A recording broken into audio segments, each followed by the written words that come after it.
Hello. It's a pleasure to welcome you to another edition of the Capitol Report. I'm Senator Roger Kahn, and we're here today with my friend Tom Began from Consumers Energy. And energy is a pretty hot topic in our state, particularly this cold winter.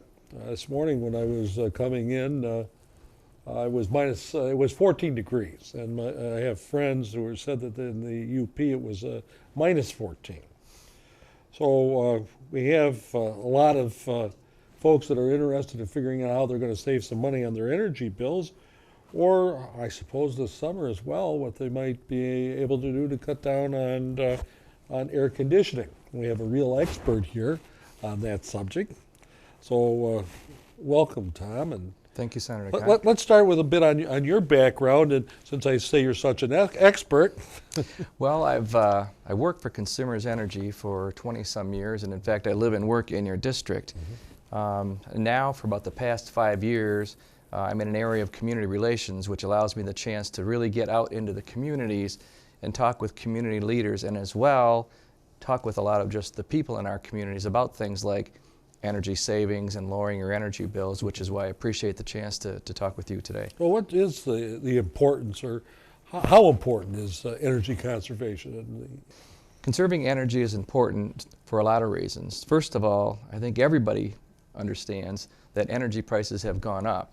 And even though in the state we're doing a lot of things to try to reduce the impact as much as we can on the escalation in energy prices, they're going to continue to go up.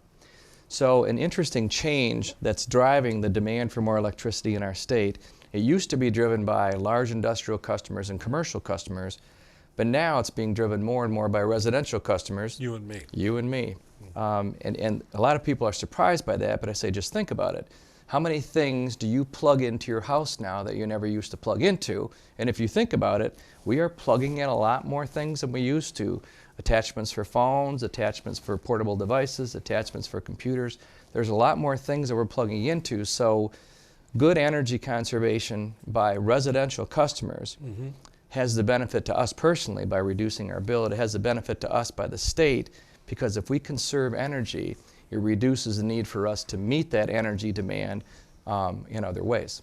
Well, Tom, you give lectures on this subject, I think, fairly frequently. What is Consumers doing on this subject to help home owners use less energy and be efficient, I guess?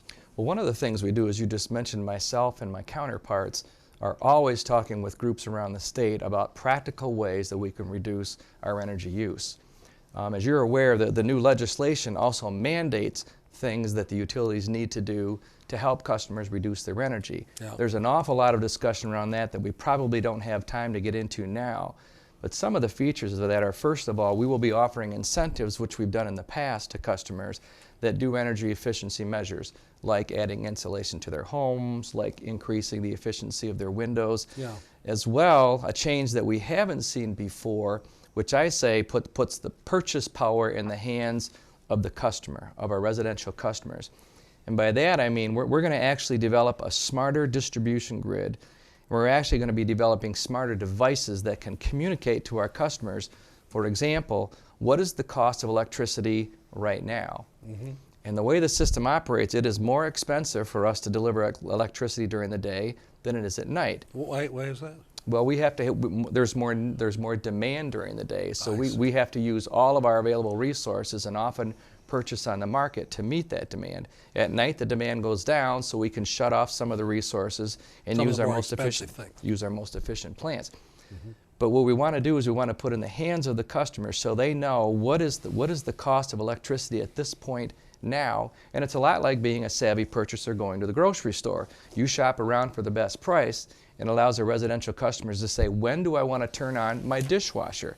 If I turn it on at night, it'll cost me less for my electricity that I use at night than if I turn it on at 4 o'clock in the afternoon on a hot August afternoon.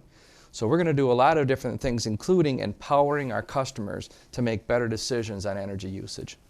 Well, let's see. You have a customer information assistance number. If I remember right, I think I've got it here. What I was looking at it while you were speaking just now. 800-477-5050. Correct. And what kind of assistance can they get if they call that number?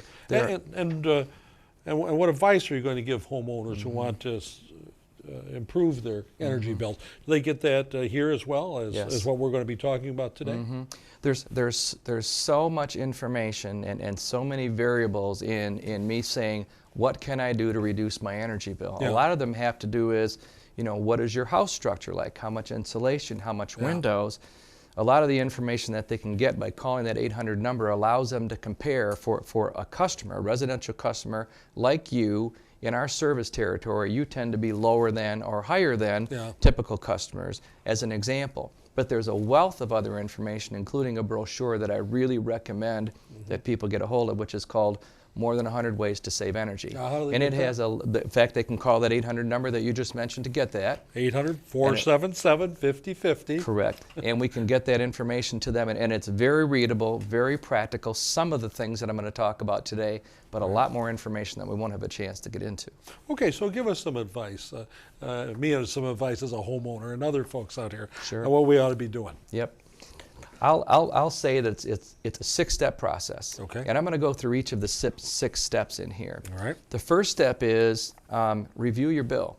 Most people, when they get their bill, they kind of look for the bottom line number, which is how much do I owe in this bill, but they ignore a lot of the other information that's in there. I give mine to my wife, and she tells me I got to shut off the computer and the lights of my den. She might not be wrong. So there's a lot of information on the bill itself. Unfortunately, some of the information gets kind of confusing. Okay. So one of the things that I suggest to people is, if you look at the information on your bill and you just don't understand it, I encourage that they go to the website. We have a lot of information that looks at the different line items that make up how much you pay for your electricity and how much you pay for gas. It actually explains what each of those line items in there is in there. How do they find the website? It's www.consumersenergy.com. www.consumersenergy, one word, Correct. .com. Right. Okay, so they go there and they look, and then what? And then that can explain one of the confusing points for customers is, what is all these different line items and costs in here? It can explain what those mean. Looking at your bill each month and getting in the habit of looking at your bill each month, which I'm going to mention again later, is a very, very good way of starting in terms of reducing your energy usage.